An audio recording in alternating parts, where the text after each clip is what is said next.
Welcome to the How Soccer Explains Leadership podcast, where we explore leadership principles through the lens of the beautiful game.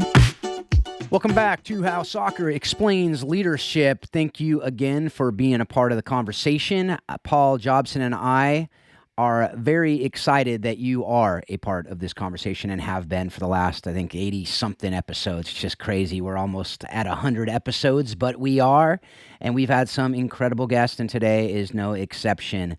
Today, I have with me my good friend, my partner on coaching the bigger game. We've talked about this on the show quite a bit, and I'm excited to finally get Christian Devries on the show with me. And Christian, how you doing, man? I'm doing good. Trying to beat the heat a little bit, being inside. Phoenix is starting to approach its 112, 114 degree temperatures. So, doing a little work inside, getting ready for the summer camp season and getting the teams ready for next fall. That's right. Yeah, it's a Folsom today, 103 degrees. So we're not excited about that either. I know that's like spring in Phoenix, but we'll deal with it like we always do. So Christian, you are getting ready for your 26th year coaching currently at Paradise Valley Community College, coaching both the men's and the women's soccer teams. And you've done a whole lot more, and you're doing a whole lot more than that. So I want to let you just share your story, how you developed your passion for soccer and leadership, and really just how you got to be where you are today, working at Paradise Valley, working with me on coaching the bigger game, and doing several other things as well. Phil, I think that the story goes back to college. It really does go back to college. And, I don't want to get into the discussion about what I think is wrong with youth soccer right now, but I think there is a little bit about that. Back when I was a youth player, I kind of got burned out. And, when I got burned out, I wasn't faced with what our youth are faced with now, which really scares me a little bit. So, and that can be part of our discussion as we talk about this. But I just stopped playing soccer in my junior year or sophomore year in high school, and I didn't know quite what I was going to do. And I actually ended up running cross country, and I enjoyed running cross country. I was a kid that I actually didn't have an intention of going on to college. I don't think my parents were really pushing me to go on to college because I didn't know where I was going to fit in the grand scheme of things. But through running cross country, I was introduced to Adams State College and one of the premier cross country programs in the entire country. And I decided to go to college. And as I went there, I actually found out that was a good place for me because that's where I started to find myself. And so my first exposure to really like top-notch coaches was Joe Vigil. I had one of the premier coaches in the country in any sport that I was listening to on a daily basis, pursuing excellence. It was his idea. Every day we'd meet in the classroom and he would talk about how do we pursue excellence in what we do, and that we should always be chasing that idea of excellence. And he would talk to us through stories, but he would also talk to us about why we're doing what we're doing. And I think that's really important when we start talking about this idea of coaching. How many of us as coaches are talking with our players about why you're doing what you're doing? What is the reason behind the message that you're giving or what you want them to do, what you want them to do? And I thought that was real impactful as having that influence as that coach from him. Fast forward a little bit. I only ran my freshman year and I got the knack for wanting to play soccer again. And so I helped start the club soccer team at Adams State College, and I played through there. I ended up finishing my bachelor's degree. I went on to my master's at Adams State, and I kind of got this niche that what I really want to do is I want to be involved in college athletics. And what's that going to look like? Now, I'll be honest with you, Phil, I didn't think coaching was the route I was initially going to go. I just wanted to be involved in college athletics and working with college athletes because that's where I found myself and who I was. And I thought that was such an impactful time in my life. How can I continue to impact the lives of people that are in college? Well, I got involved in coaching some youth soccer at that point, and I took my first coaching course. I had just finished I was in my master's degree. I was just finishing up my master's degree, and I took a United Soccer Coaches, NSCAA at the time, National Soccer Coaches Association, took up my first coaching course, and I threw my name in for a hat for a college job in Missouri. And the fact of the matter is, I got the job. I'm 23 years old, and I got the head coaching job at Missouri Valley College, and it had nothing to do with what I knew about soccer. actually had nothing to do with even with what I knew about coaching. The coach that I just left was teaching general psychology and human relations courses. I just graduated with my master's degree in guidance and counseling. I was the only candidate that had a background in psychology. I got the job because I can come in and teach a psychology class and teach, it was a small private school. So I was teaching, and then I got to be coaching. And that's when I really realized that this is what I want to do for my living. I really took that deep dive into that. So I spent some time at Missouri Valley College. I had a little break as a high school counselor, and then I was very fortunate, blessed, God winks, I call them, given the opportunity to start the intercollegiate soccer program at the University of Minnesota Morris for women's soccer. So again, here I am, a young, I think I was 26 at the time. I'm starting a college soccer program. And, when you're doing that, there wasn't a blueprint for how to start programs, right? This was the time when programs were starting to pop up everywhere on the women's side. It was really that Title IX happened. And in that late 90s is really when, boom, women's soccer exploded in the intercollegiate market. It was really because of Title IX. And so there wasn't this blueprint on how you start a program. So I had to rely on what I thought was important. And it always came back to, how do I build relationships? I always approach things from the positive standpoint of things. I never coached from what we do wrong. I always coached from what we do right. And I knew that's what I knew. And that's how I went about coaching. And when you're starting and you're under resourced, you don't have everything, you don't have all the tools, you might not have all the experience. What you got to rely on is what you do know, and focus on the good of what is in people and the good of what's in yourself.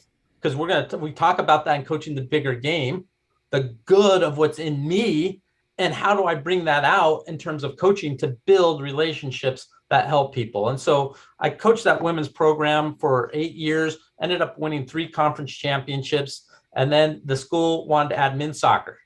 And so they asked me if I would start the men's program. Well, now I had a blueprint. I knew what it was going to take to start a program. So now I'm starting my second intercollegiate soccer program in my career. But now I had a blueprint, and I kind of go back to relationships. I don't know if I knew building relationships was the way I termed it at the time. I knew that it was relationships that was going to help me. So it was tying into relationships with coaches, club coaches, tying into relationships with high school coaches, as well as really intentionally building relationships with kids as I recruited. So I actually home visited almost every single kid I recruited, which was really, that's not typical at an NCAA Division III level, NAI level. That doesn't normally happen. And so that was important for me, is building these connections with the players and the parents through home visits. And what I found through doing that is we ended up not finding the best players. We found the right players. And that was so important to that. Fast forward, I end up at Spring Hill College for a few years, and I rebuilt the women's program there. And then I had to take a break. At that point now, I'm almost 20 years in. And it was time for me to take a break. And my wife had just taken a job that allowed me to take a break. And she was focused on what she was doing. So I started building what I call the leadership development program. I wanted to really focus on what were the things that made me successful as a coach? How did I build these relationships? What are the lessons that I taught all my players, and how could I instill that to other people? And so I started a company called Volta Sports and Leadership at the time. And from that, I really started to take a deep dive in myself.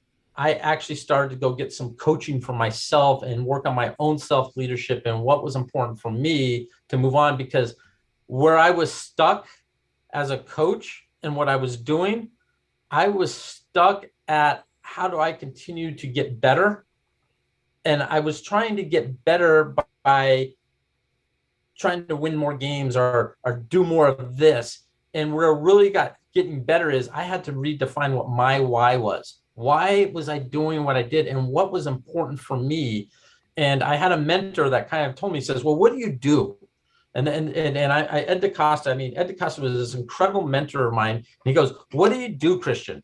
What is it that you do? I go, well, Ed, I coach college, I coach soccer, but I want to do leadership training. He says, no, you don't coach soccer. What do you do? And I go, I coach college soccer. And he goes, no, what do you do? And it was there that I really had to sit back and go, what is it that I am really doing? And what it was is I'm impacting the lives of young men and women at a time in their life cycle that they're trying to define who they are and what they want to become. And that when I had that experience, how can I make that experience grand for them? How do I make that experience important for them that they walk out of that college truly understanding? So it wasn't about that I was a soccer coach, it wasn't that I was a college soccer coach. It was I was a person that was impacting the lives of college students through the game of soccer. And when I realized that aspect of that was my why, then I was actually even able to focus more on how do I impact more people and do it even on a grander scale.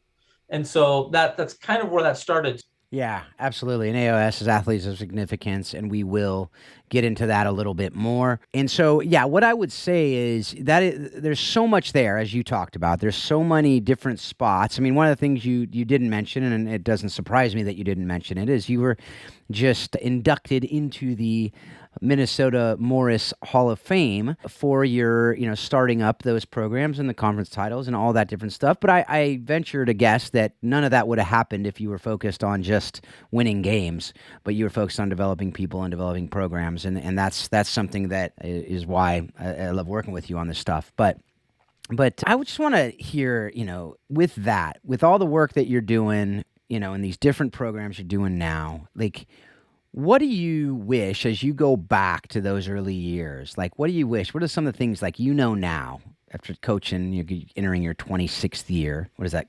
Golden anniversary? What's 25? Yeah. Silver, golden, whatever. Some sort of precious metal. And what do you wish, like going back? What do you wish you knew? I mean, it's kind of like a classic question, like, versus some of the things you wish you don't wish you knew because you had to learn them. But some of those things, like, what are those things you wish you knew back then that you don't know now? I mean, that you know now. I'm going to tweak this question just a little bit for you, and then come back to answering the question. What I wish I would have done earlier in my career, I think, is important to answering this question that you have. As I started at Missouri Valley College, that first job back in the 90s, I did befriend, a coach at a rival school. And it wasn't a rival school. They weren't a conference opponent, but it was another school in Missouri, and Rick Burns. And I got to talk with Rick Burns, and Rick Burns was quite a bit older than me. He was later in his career, and we get into talking, and, he actually loved the fact that I was doing these home visits. And he said, what you're doing from a recruiting standpoint is different than what a lot of people are doing. But I really wish I would have spent more time talking with him and letting him mentor me, right? I really wish I would have, here, I want a mentor, help me understand where you've been and where I'm at, and how do we navigate these different things, and what have you learned through these situations? So I really wish that I would have engaged in Rick as a mentor a lot earlier than I did, because the next time I really engaged in with a mentor wasn't until, I was in my late 40s. So there was a 20-year span that a lot of that work was doing. I was doing it myself. I was learning, but how much more could I have learned? Yeah. And so wherever you're at, if you're starting at stage 1, or you're already at stage 10, do you have a mentor that's there to work with you? I think in terms of what do I wish I knew then that I know now is, that's really a good question, because there's so many things that, I wish I knew how to connect with people better, right? And that comes from you and I have talked about this, the DISC assessment. I'm sure you've talked about DISC assessment. The idea of what I learned about DISC assessment and how people are operating and asking 2 really basic questions, right? What type of person are you in terms of your motor and your speed and how you operate? And then, are you task or people oriented? And asking those 2 simple questions can really help me understand how somebody communicates. I know now who I am as a quote C personality has held me back from so many incredible opportunities because I don't put myself out there. I am so reserved and cautious and thinking and cognitive that I've probably missed out on opportunities to engage with other people. That now that I know about those things, I am able to put myself out there to be a constant learner and learning from people. And, Phil, you and I are the opposites. And I think that's why we work well together is because I sometimes need that eye to get me excited, right? Because I'm going to be asking a lot of questions. And so if I really would have known that, if I would have known DISC, honestly, 20 years ago, how much better would I have connected with my players and with my colleagues and developing my programs? And not, I love everything that's happened in my career. Yeah. And I've been very successful in my career. But that one question, what do I wish I knew then? I wish I would have known about this idea of DISC assessment, and how do people operate and think and process and communicate, because it's changed my entire world in the last 7 to 8 years. Yeah, absolutely. And that's why we talk about that so much on the show. I mean, it's something that you and I both, like, I wish I knew that well earlier in my life. I wish I knew that when I got married. I wish I knew that when I started having kids. I wish I knew DISC, when I first coached, when I first worked with people, when I was a teenager and I wasn't necessarily comfortable in my own skin, like all these different things that it helps us understand. And that's something that I get really excited. That's why you and I are doing what we're doing. It's why I teach DISC. That's why I train DISC. That's why I've been able to do that with different university teams, different high school teams, different organizations. It's because when people understand themselves and they understand others, man, things can start clicking, things can start happening that never would have if we're just winging it. And that's usually what we do. And so, yeah, absolutely. And it's interesting because that's a similar answer that Sir Alex Ferguson said. I'm not saying you're Sir Alex Ferguson, definitely. But that's a similar answer he had to the question of what would you wish you knew at the beginning of your career? And he said, I wish I knew how to communicate better.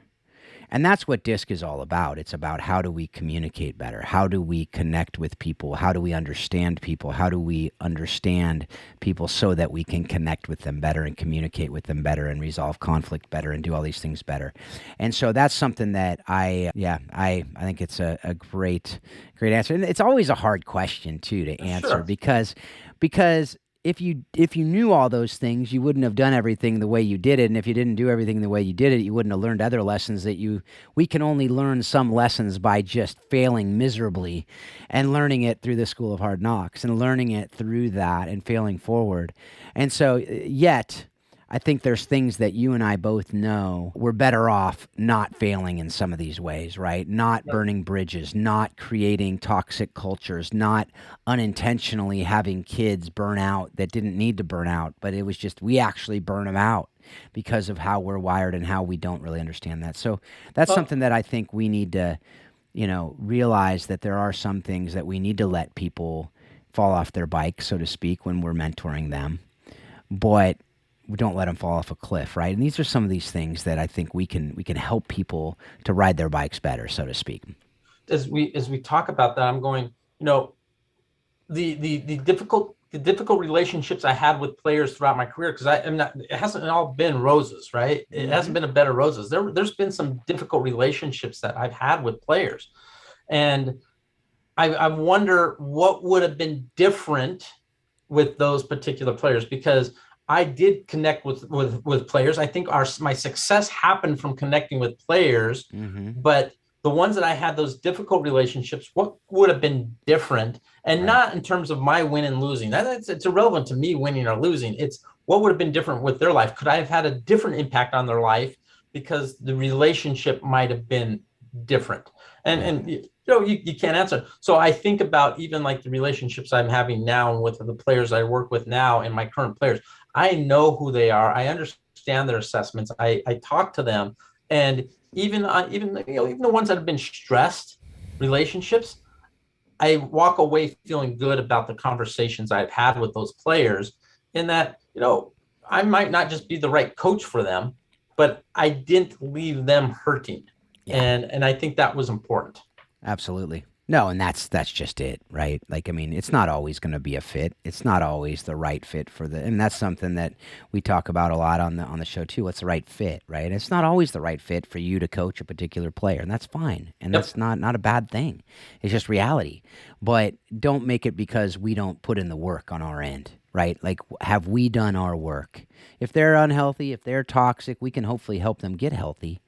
But that's something that we can't force anyone to do anything. So with that, I do want to go in. You teased this at the beginning. This wasn't even on the kind of pseudo script. We don't have a script at all, but this wasn't even anywhere near the questions. But we talk a lot about youth sports, and hopefully we can start. And as I kind of talk about, and I know Diego Bocanegra and I talked about it, kind of the redeeming youth sports. And I say that because I do believe when we were younger, it was better. Right? I think in the sense of parents were coaching a lot more. I don't think we got as serious as we, are as quickly as we are nowadays, and, in the idea of year round and specialization, all those things. But can you speak to that from your perspective? Like, what, if there were, things that if you have a magic wand and you could say, I'm going to change these things today, and I think these 2 or 3 things will have the most impact in helping our youth to be able to truly flourish in every area of life through youth sports,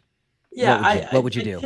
Well, I can speak to it from the standpoint. This is why I'm concerned about it. This is Yeah. I think we need to understand why I'm concerned about what we're talking about on youth sports, and I'm talking about that age group, even starting as young as U8 now through that U15 age, and then there's that next group is that U15 to U19, which is the kids that I'm recruiting. Right, those are the kids that we want to see. Do they want to come on to college? So I'm really, the things that are bothering me and the things that are addressed. I'm often asking myself this question. I've asked myself this question. I've talked about this with a number of different people in light of the recent suicides that we've seen with college athletes. We've seen this, a number of athletes that have taken their lives at the college level. And so as a college coach, that really concerns me. What is going on and where are we missing the boat that we're having these players under so much pressure that they can't handle it anymore, that they feel the only way out is to take their lives? And so now that I'm really, really cognitive of that idea, and what am I doing with my own teams, and what am I doing with training people? And it got me thinking, what is happening is we are now gone into, and I'm going to call it the alphabet league. That's what I call it. That's the way I term it. Whether it's MLS Next, GA, DA, DNL, ECNLR, E64, all these quote elite platforms. And I'm seeing all these parents saying, I have to have my kid in this elite platform. We have to be doing this because it's the only way for them to get to college. And they're not going to be able to play college soccer if they're not playing at the highest level. And I'm going, so we're now putting kids, I'm hearing 10-year-olds are playing ECNL, and parents are spending $10,000, $10,000 in a season, taking their kid across the country to play in ECNL. That's at 10. They're not going to be a college kid until when? 19, 18, 19? Right. That's 8 years. Yep. That's $80,000. What if you just actually put your kid in a healthy environment locally with good coaching, where good development's taking place? And that $80,000 you put in the bank, you don't need the college scholarship. Mm-hmm. They're going to be able to find a good place to go play. I think that we have put so much pressure on our kids at such an early age now on these elite platforms that by the time the kid hits high school, they don't have mom and dad there. And I'm not saying mom and dad are the ones putting the pressure on them, but they have time to focus on themselves. And it's like, all I've been doing for the last 8 years is go. And, and this desire, I have to win. I have to play at the highest level. And then all of a sudden I can't do it anymore. Where I think we need to go back to be able within your region, have plenty of competition and player development. And if we have all these coaches with all these licensures, let's just focus on developing players. We should be playing a game a week. Why are we going to these tournaments and playing 5 games in 2 days? And now we're dealing, we see injuries that are coming up. We're seeing, all the burnout that is happening. And so what I would love to see change within the youth soccer world is, can we go back to just staying regional, community-based playing? I've never been to the UK. I honestly, I haven't been to the UK, but what I do know about it, you play within your community, and in our little community, in our little neighborhood's going to go play your neighborhood, and we're going to play this neighborhood, the desire and the play happens through that, and we build that up, and stop putting pressure on the league that you're playing in is going to get you to college. Yeah. I'm really, really passionate about this. We can talk about AOS and the complete player pathway that I talk about. There is, when we start using the leagues, the alphabet leagues, as part of our recruiting tool as parents, what we're doing is we're going straight to identification. We're saying the only way my kid can get recruited is if they're in this league, right? And what you've missed out on is you've missed out on the entire pathway where all the fun is, and where all the enjoyment is, and where all the learning takes place. And that is, how are you planning for college?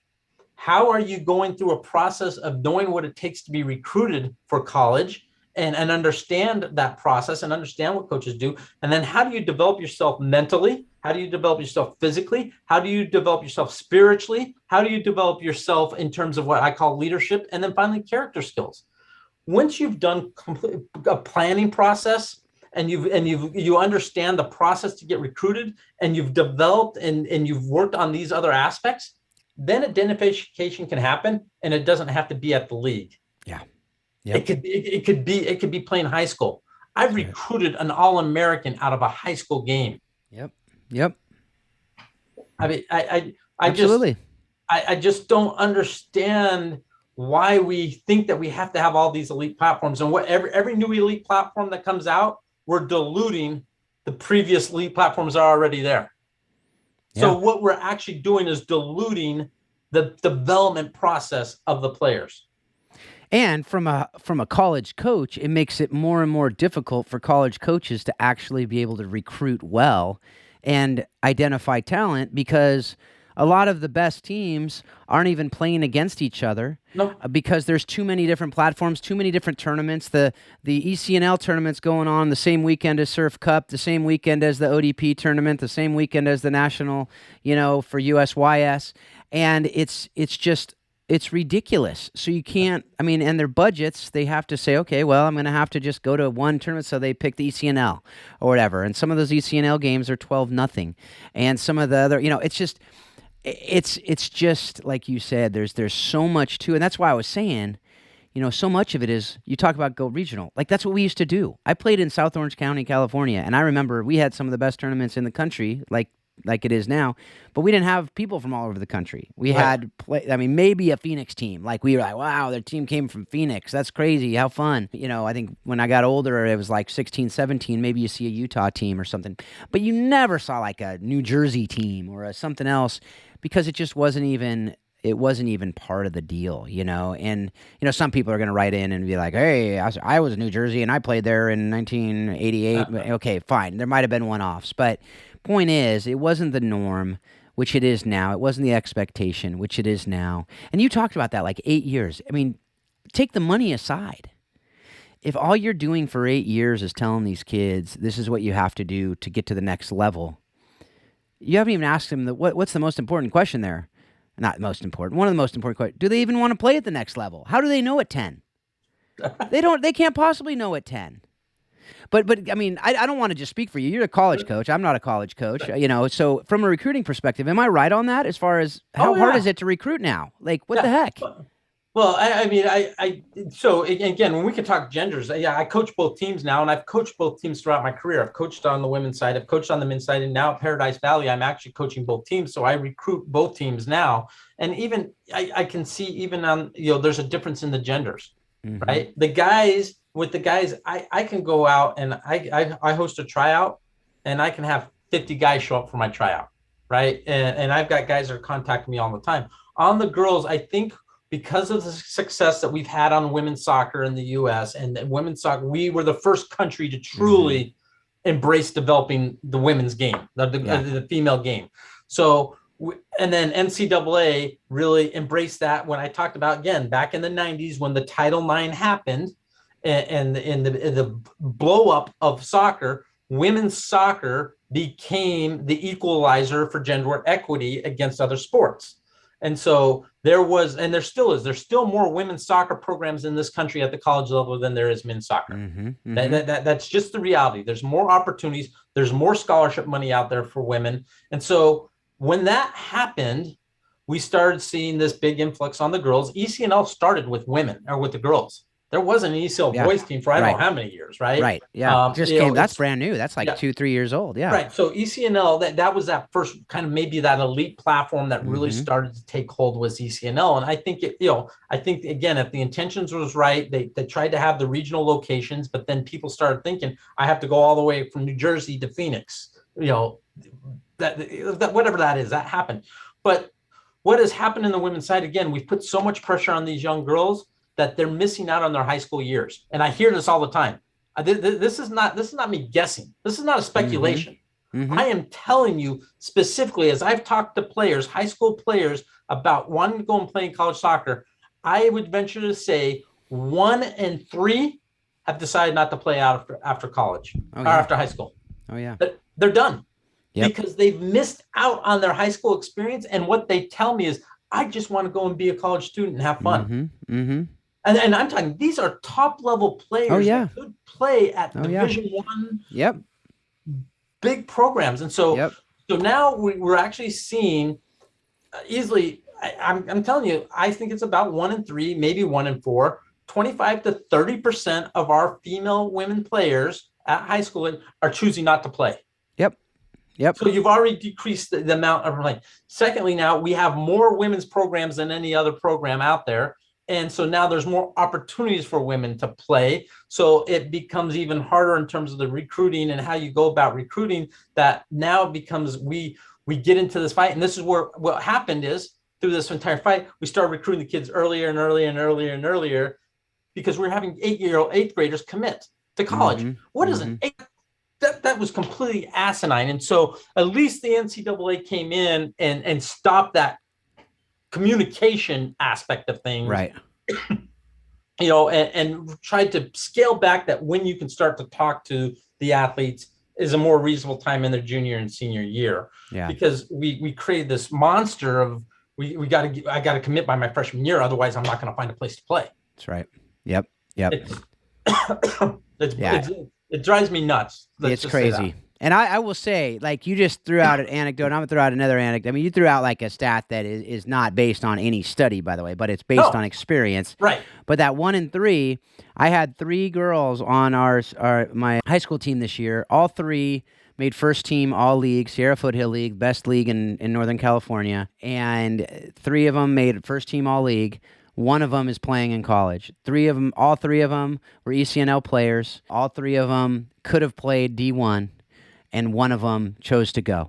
And she signed in the last 2 months with one school, and then she actually got another offer for money recently. And so this is the reality that these girls and boys, but I think girls even more so are like you said, they're missing out on their college or high school years. It's like they've been playing college soccer since they were 12, because they've been traveling without their parents. They've been traveling all over the country. They've been playing in these showcases with people from all over the country. We're putting them in these situations they're absolutely not ready for, and through that, they're missing all these lessons that we've been talking about. The one thing I want to say before, and I do want to get into those lessons, because that's what AOS, Coaching the Bigger Game, the Complete Player Pathway, all that is all about, is teaching those lessons and make sure we don't miss those lessons. But one of the things, I just read this quote today. I'd be curious to hear your thoughts on it. I know I agree with it, but I think this is another issue we have with youth sports, is because there are so many clubs and so many teams, we lack a lot of, really good coaches at those younger levels, and quite frankly at the older levels too. We have a lot of coaches, but not necessarily a lot of them are great coaches when you consider life skills, when you consider character, when you consider even the soccer side. But Arsene Wenger had a quote, and he said, "It's better for an 8 to 12-year-old child to have no coach than to have a bad coach." And what do you think of that? I absolutely. Yeah. I mean, listen, we can talk about the game being the greatest teacher, right? Whether it was soccer, or whether it was we called it home run derby when I was a kid, or whether we had our version of touch football, flag football. I mean, we created our own games based on the environment that we had and the circumstances we had, and we went out and we made the rules and we created the games. And that's where we learned. That's where the fun of competing comes in, and those types of things. And so, yeah, rather than having a coach tell me, and then the coach that's doing it wrong, and the coach that's yelling all the time, or the coach that is not giving the right things. I mean, I just literally read a post again, and this post was from a couple of years ago. It was right after Iceland made their big run, right? You remember Iceland? Mm-hmm. I do. Yeah. Okay, so this was a post that came back up, but talking about Iceland and that run that they made, and how they actually got the world behind them. Let's talk. Mm-hmm. Let's be serious. The entire world was behind Iceland with that. But how did that happen? It happened because Iceland made a decision that their best coaches were going to coach the youngest players. Right? You had to have a certain licensure to be working with the younger players. Secondly, they have I don't want to be quoted wrong, but it's this crazy coach to player number that is ridiculous, where the players are getting that interaction with the coach at a regular basis, and they invested in the facilities and all those types of things. So I think part of it is we think our best coaches need to be with our best players and our highest level players. Why don't we think about flipping that a little bit, and let's have some of our high licensed coaches with our younger players, mentoring volunteer coaches, mentoring young coaches. Why are we have this crazy model that's set up that you got to go through all this licensure system, but you're not really being mentored. You're trying to learn along the way. Why don't we put better coaches with the younger coaches at the younger level and do some mentorship and teach and develop coaches that way?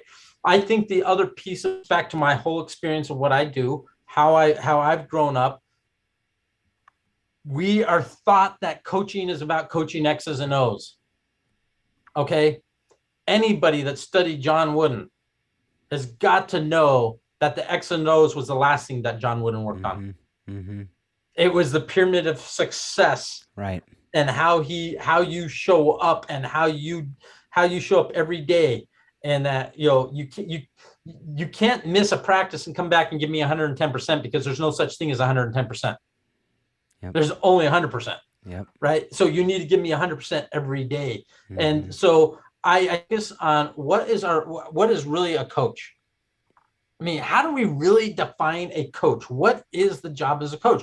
And so if I'm doing speaking, and I've spoken for state or associations, I've been at the United Soccer Coaches Convention running panels. And when we start talking about what it is that's going on, and we want to answer these types of questions, what I often find out, I'll ask, why do you coach? And you'd be surprised. The coaches, I want to teach life skills. I want to be able to, to help them become a better version of themselves. They say all the right things. Mm-hmm. But then when I ask them, how are you doing it? Mm-hmm. They don't have an answer. Yep. What they are doing is they're going and trying to figure out how to win by coaching X's and O's. Yeah. So they go and they don't know how to build life skills. Yeah.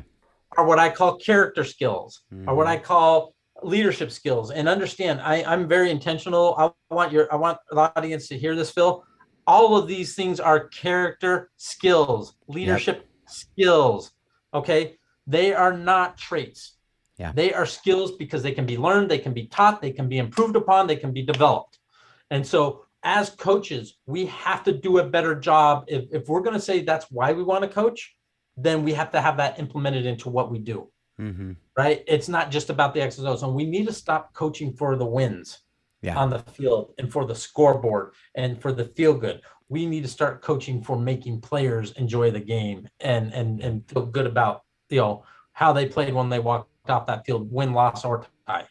Yeah. And absolutely. So it's really, I think that we need to, that's part of what we talk about coaching. A good coach understands this. A good coach is not playing for their record. A good coach isn't playing for their ego. A good coach isn't playing for wins and goals. A good coach is playing to make sure that every single one of those players can become the best version of themselves when they're done at the end of the season. Yeah, absolutely. And that's something that, it's interesting because how the last two episodes, I didn't intentionally do this, but last week, George Blameau he's the amazing life coach over in Liberia. And to hear his story and how he went through a lot of these things. And I just imagine he didn't have, these UEFA A licensed coaches that he was getting coached by early on in Liberia, and he was actually told by people early on, like, you're never going to make it. You're not going to, like, you don't have a chance. You're too weak. You're too, whatever. And he ended up making the national team, and he ended up, getting a double masters after people told him. And then what did he do? He went back to coaching, and he decided that, coaching isn't about X's and O's. This is a guy who played on the national team. This is a guy who had to work his tail off. And he realized that he can actually teach them about life. So he created the whole life coaching book that we had last week. Go listen to that episode from last week. Amazing, amazing man, doing amazing things. He ends up being an ambassador to the UN. Just incredible, incredible story. You heard it last week. If you didn't hear it, go back, listen to that, and check out that whole life coaching book. But the reason I bring that up is because you similarly have coached for a really long time, and you realize, like, as you just said, it's not about the X's and O's. We know John Wooden said it's not about the X's and O's, right? Great coaches look at it and go, it's about so much more. And you know that too, which is, why you started AOS, and you develop that Athlete of Significance program, and you develop Complete Pair Pathway. It's why we are doing Coaching the Bigger Game. But can you just kind of start with AOS and give the progression of why you're doing what you're doing beyond coaching? Because you could just, continue coaching right off to the sunset, as many coaches do, and there's nothing wrong with that. But you're saying there's more. And I want to just hear that story. Like, just, what is that more, and why do you think it's so important to be doing what you're doing and what we're doing together with Coaching the Bigger Game? Sure. So I think it stems from, Phil, as I was in that transition of leaving, Spring Hill College, and kind of I was working on, what am I going to do next? I walked away from the college game, but I don't know if I was walking away completely. I knew I might want to get back into it, but what was I going to do during that time? And I started to focus on myself. And listen, I've gone through my A, B, and C license. I've gone through United Soccer Coaches Premier and National license. I've done the goalkeeping licenses. I've even done a Brazilian license. And, all that X's and O's stuff is fantastic. I even sat on a UEFA license, back in December, the C license. I didn't get it. I just sat in and was helping one of my other good friends as he was working on that. So that was to just continue to gain knowledge and everything. But one of the things that always frustrated me, because I had to go back to Coach Vigil, that really poured into us the why we're doing that. When you're at these coaching clinics, we spend like 10 minutes, and I'm exaggerating, but you might spend a lecture on sports psychology. Yeah. The entire coaching license. But if I go and I talk to high level athletes, they'll sit there and say, when you get to the highest level, the talent is all the same. It really, at the highest level, the talent is the same. What separates you? Yeah. And it's your character, it's your leadership, it's your mental attitude, it's your mental skills is what separates the players at the highest level. So if that's true, then why aren't we doing more of that in our coaching education programs? Yeah. So there's something that always stuck with me. And so as I walked away, one of the things I wrote down is, I really don't believe that coaching is a 4-pillar process. I don't. We've been told technical, tactical, physical, psychological, and then we don't spend enough time even on the psychological as much as we do technical, tactical, and physical. At least, not in my experiences. We focus on all these, and then we're just now starting to see the psychological pillar being developed, and we being more aware of that, right? Yeah. We can talk about the different things that are out there. But honestly, I believe it's more than that. And this stems from working with college athletes and working with high school athletes. I actually call it 8 prongs. I think there's really 8 prongs that our athletes are going through, and we have to understand these 8 prongs. And I think where it turned it, and you and I have changed it a little bit, but I initially termed it at, when we focus on just 4 pillars, when we focus on physical, technical, tactical, and then psychological there, we're really focusing on what I call being athletic centered. How athletic are you? How technical are you? How that we're focusing on the athleticism of being an athlete. Yeah.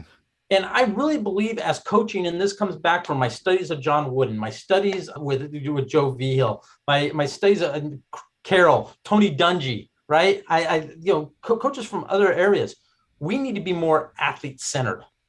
And what do I mean by athlete centered? There's more that's influencing an athlete than just the technical, tactical, and the physical. We have to understand their academics. How are they learning? Not only what are they doing in school and what they're learning, but how do they learn? What is their process to learning? Do we understand how they learn? We need to have what I call a spiritual prong. I call it a spiritual prong because I'm faith-based, and my spiritual prong is based on my faith. I know I'm going to come across non-faith-based players and coaches, so I call it the moral prong. It could be your moral compass, right? My moral compass is based in my faith. But what is it that's helping you make the decisions that you're making in life?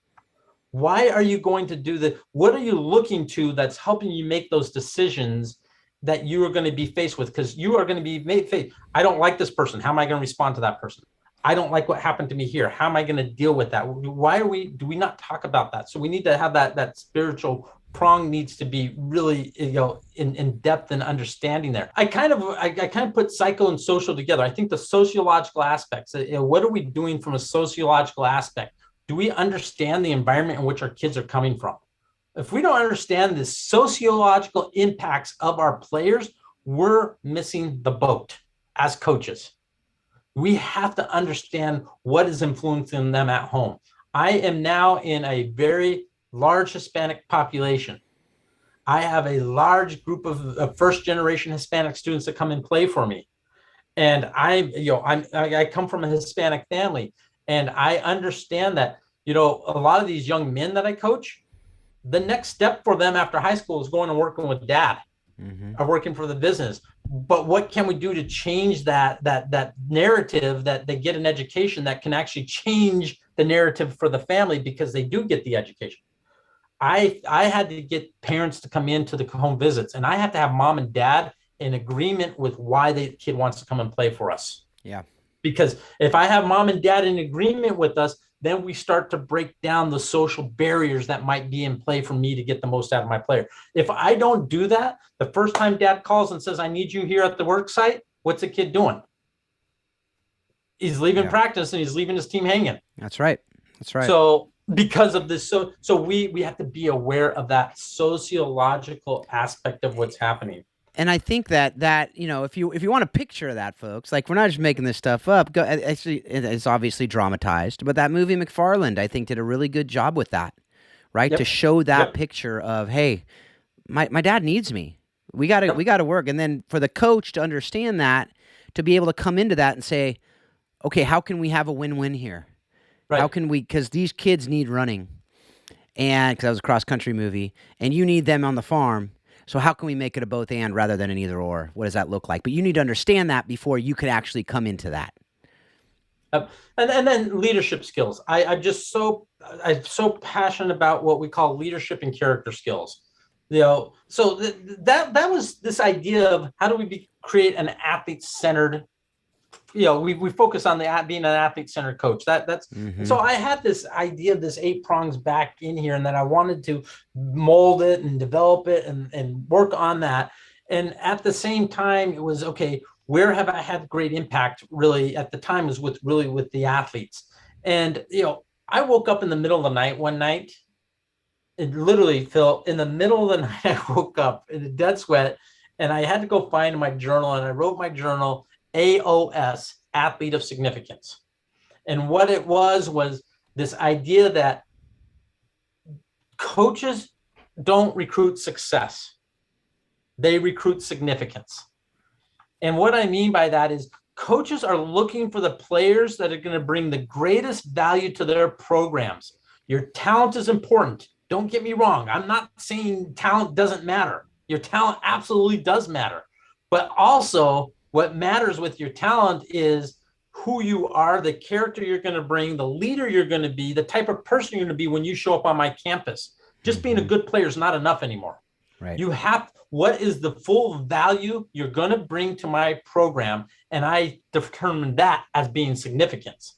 And so we wrote an entire curriculum based off of this idea of significance, that we have 12 skills of significance, starting with being a servant leader. The very first one is S is a servant leader. How are you going to serve those around you? Because only when I give of myself, and if I can teach my players to give up who they are and give of themselves to their teammates, will they get in return tenfold. Mm-hmm. So if I really want to go to the next level, I got to learn to give of myself so that I open myself up to receive more. So, it's so important. So we talk about servant leadership. We talk about having integrity. We haven't talked about, having an attitude of gratitude. We had talk about what it means to be a nurturing player. How do we nurture those around us? At the college level, you're going to be a senior. How are you going to bring along the freshmen as they come in? What is normally what we do? Mm-hmm. We haze the freshmen and say, you got to take care of all the equipment. That's right. Exactly. Right? We make them serve. We make them be the grunts. But you talk about the All Blacks. What do the All Blacks say? Sweep the shed. The captains sweep the shed. That's right. They're the servant leaders. So we need to talk about how do we have this nurturing attitude to bring our players in. But you want to know what another one is? Have we taught our kids truly how to be competitive? I think we teach them how to win. Right. But is that being competitive? I think that's a skill that needs to be taught. And then we talk Absolutely. about how do we learn to be competitive? So AOS stemmed from there, and we created a recruiting education platform to talk about AOS and develop that and start talking with clubs and organizations. And we come into a club and we work with you and we give you that experience. And then from AOS, again, kind of the complete player pathway came out that's part of that complete player pathway. Mm-hmm. But the funny story is you and I initially got on a discussion to talk about, you wanted to bring me on a year and a half ago or a year ago, early in your podcast, you wanted to bring me on and talk a little bit about AOS and through a common connection with DISC. And you and I started talking, and you said something about coaches, and I go, well, I really have my burning passion back over here. I have this real big thing, and that's coaching the bigger game, right? Now, it wasn't termed that at the time.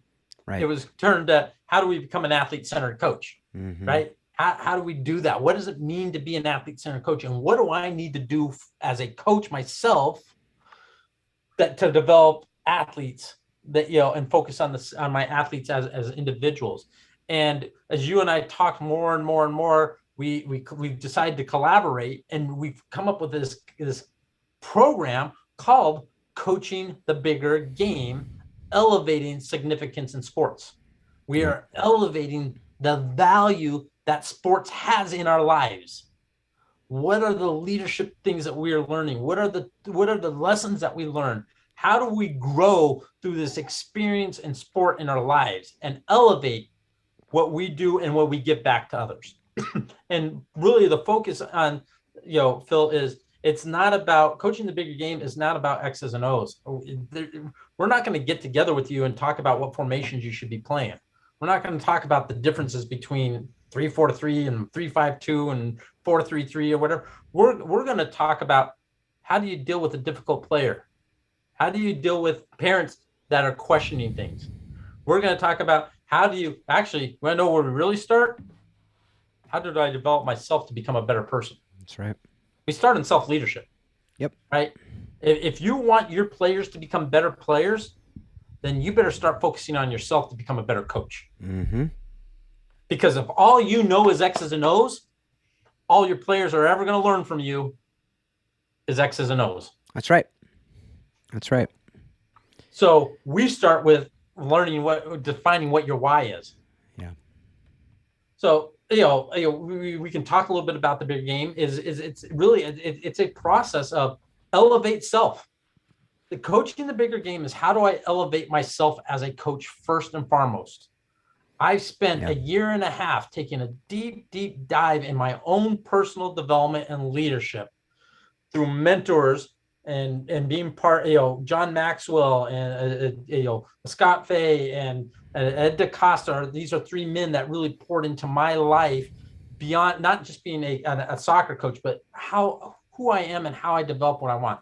Then from there, we start to focus on we need to elevate the player first. Mm-hmm. How do we elevate the individual? So we've elevated ourselves. Now we got to look at elevating the player, and how do we understand the player and who they are and get them to reach their full potential? Only from elevating the player, then we can start to work on the team. Yeah. But where do most coaches go right away? They start with the team. How do we start make a with the healthy team. culture? Yep. And there's nothing wrong with that, by the way. No, we're not saying, but we're saying Yeah. there's a better way. So we elevate self, elevate the individual. Yeah. Now we elevate the team. And when we're elevating the team, now we are starting to see new things happen, and the dynamics that happen and what happens with your team. It's just like, it's so exciting. It gives you the goose pimples. It's like, this is why I do what I do type thing. It's what I wanted. And then what ends up doing is you're leaving your legacy. And the legacy that I want to leave is not that I was a Hall of Fame coach because we won all those championships. The legacy I want to leave is every single one of my players is a better person because they played for me. That's right. And when I stepped away from coaching, that's when the real eye opener was for me. That's when I woke up to the idea about this idea lit a fire in me, is because not one of my players talked about the 6 championships we won. Not one of my players talked about the All-American accolades. Not one of my players talked about, everything that happened. I had players saying, Coach, I still use the lessons that you taught me every day. Coach, I remember when you taught me this, and it still sticks with me today. I had parents saying, my son is a better communicator because of you. Yep. I have a father that says, I can't believe the person my son has become because of being with you and working with you. Yep. That's coaching the bigger game. That's right. That's what keeps us coming back. And that's why we're doing what we're doing. And, and it's something that I look at it and go, those are the things. When I said nothing's wrong with teaching culture in a team, what I think there is something wrong with skipping yourself, skipping the individuals to go straight to team, because then you're missing everything. And if you're toxic as a coach, the rest of the cards are going to fall. If you have toxic individuals in your team, the rest of the cards are going to fall. You don't want to have to root out. I remember going back to the first interview I did for this show with Paul back in episode 2. And he talked about that. He goes, I'm probably slower than most coaches would recommend on getting rid of the viruses in the team. I want to be able to, help them to heal. And that's what we want to teach is that. How do we help them to heal? Well, you got to know yourself and how you're coming across to them before you can go into that fray.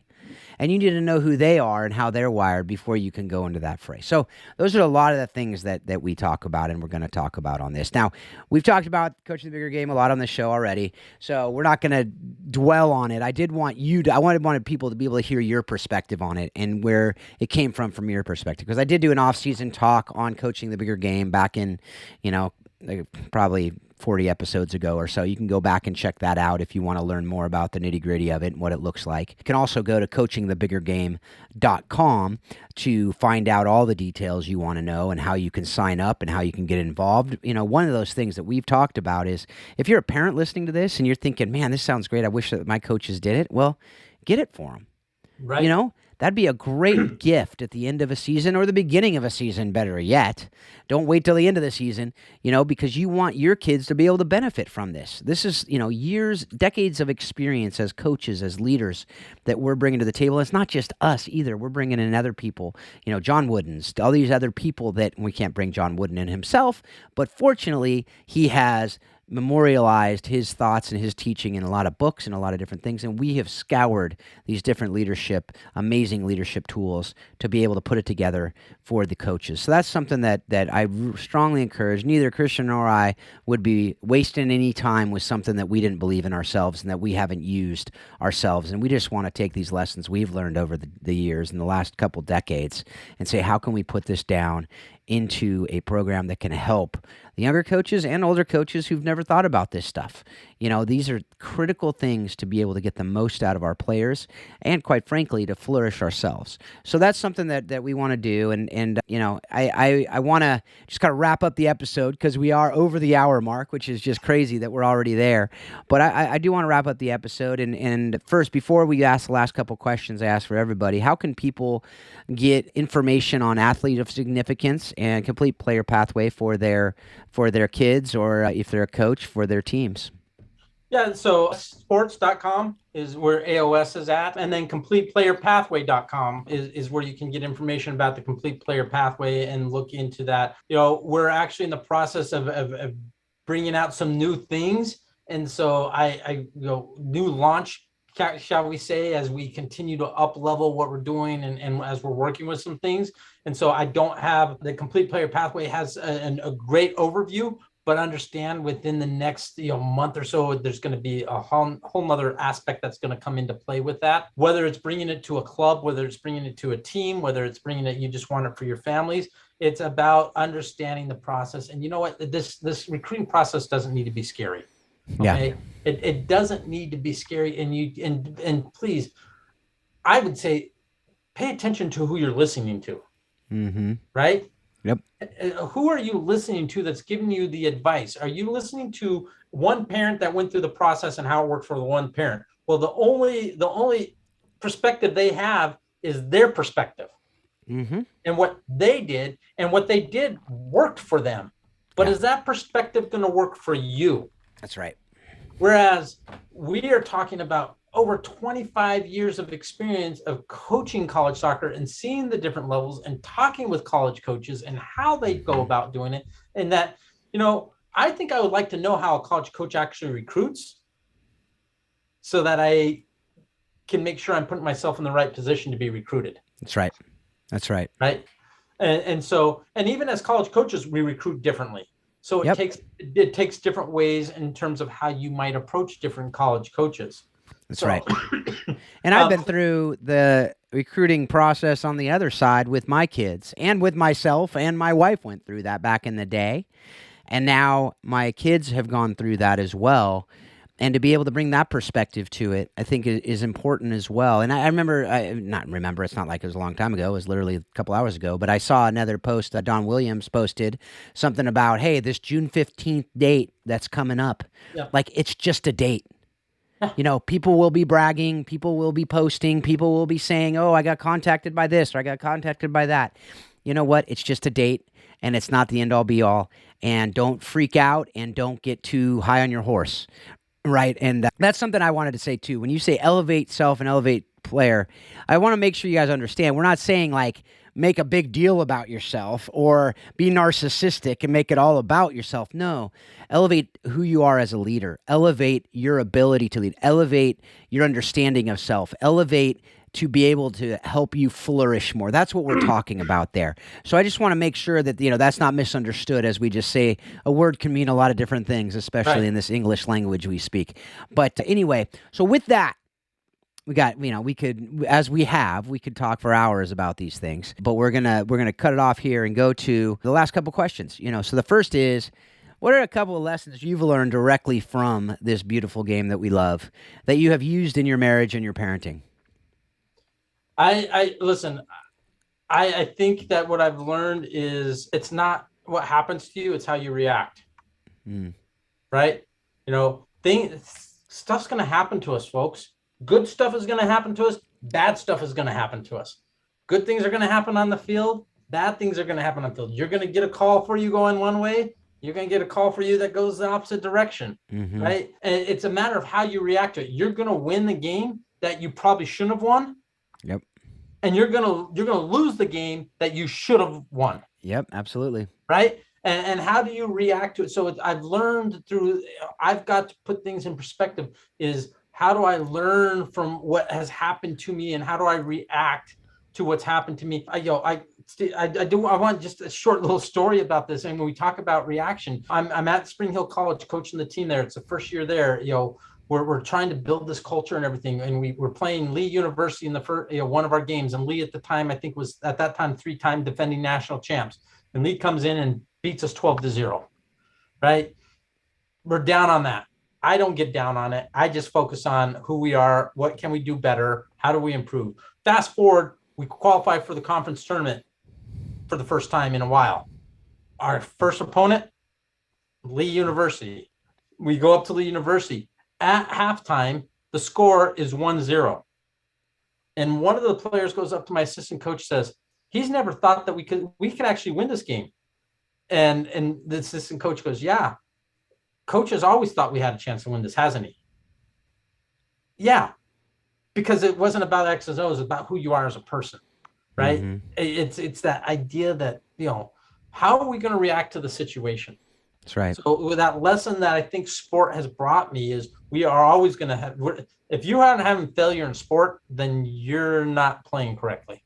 Yeah, that's exactly right. You're not trying hard enough. You're not playing at a high enough level.